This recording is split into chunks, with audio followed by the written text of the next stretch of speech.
What if a company's entire story, its wins, its secrets, maybe even its troubles, was all hiding on a single page of data? Well, today, that's exactly what we're going to do. We're going on a data detective mission to decode a company's story, using nothing but the numbers. Let's dive in. Okay, before we get into the thick of it, something that is absolutely crucial. What we're doing here today is an exercise. Think of it like a training session for your brain. This is purely for educational purposes, and it is definitely not financial advice. Our mission is just to learn how to read the story that the numbers are telling us. So here's the big challenge, right? You look at a company's report and you're just hit with this wall of numbers. It's easy to feel lost.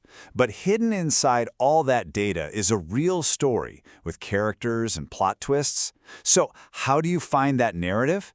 That's what we're going to figure out together. Every detective story needs a subject.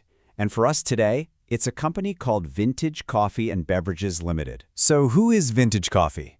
They make and export instant coffee. What's interesting is they also do what's called private labeling, meaning they make the coffee that other companies put their own brand on. The main thing to know is they're not some new kid on the block. They've been around since 1980, so they're an established player.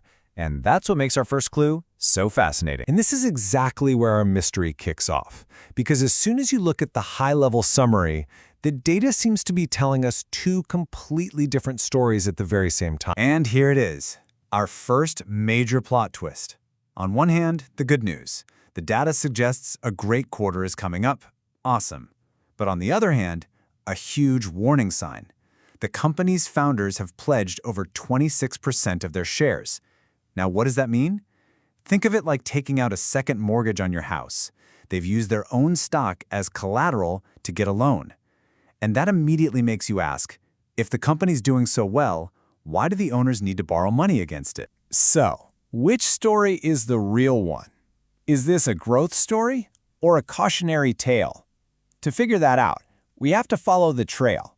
And that always starts with the performance numbers. Let's start with the good news. The sales numbers show a really clear, steady climb. You can see it right here. Sales are just going up and up.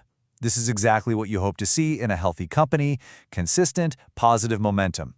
They are selling more coffee. Simple as that. Now, let's zoom out a bit. If we look at the trailing 12 months, which is just a fancy way of saying the last full year, the sales growth is a massive 138%. That's not just momentum anymore. That is explosive growth. But hang on, it gets even more wild. Because, sales are one thing, but profit is where the magic happens. And over that same one-year period, their profit growth was 236%. So this means the company isn't just selling more stuff, it's getting way, way better at turning those sales into actual cash. I mean, this looks like the perfect picture of a booming company. Or does it? So, the crucial point is, all the numbers so far are painting a picture of a company that is on an absolute tear. Case closed, right?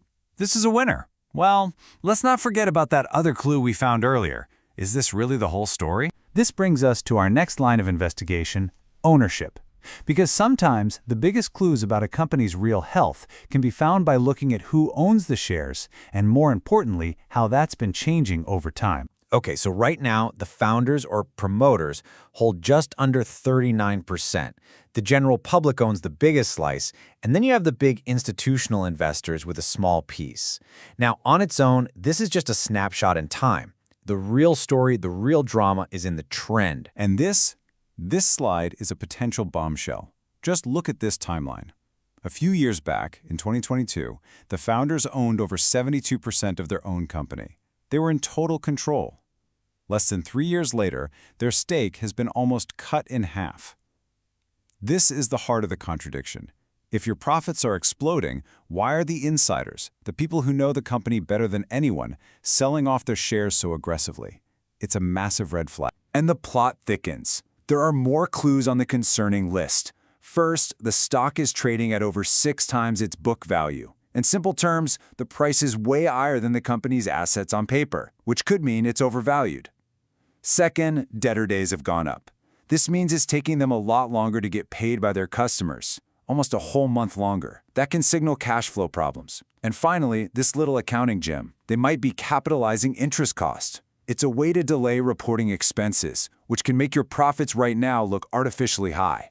Every one of these clues points away from that simple growth story. Okay, so now we've got two completely different piles of evidence, and they're pointing in opposite directions. It's time for the final analysis. Let's lay them all out side by side. So here it is, a tale of two stories. In the left corner, you've got the dream growth story, insane profit, sales, and stock performance. And in the right corner, a pretty troubling cautionary tale. The founders are selling. They've mortgaged what they have left, and there are signs they're struggling to collect cash from customers.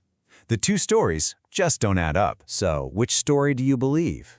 Is this company a rocket ship on its way to the moon, or is it hiding some serious problems behind all that growth?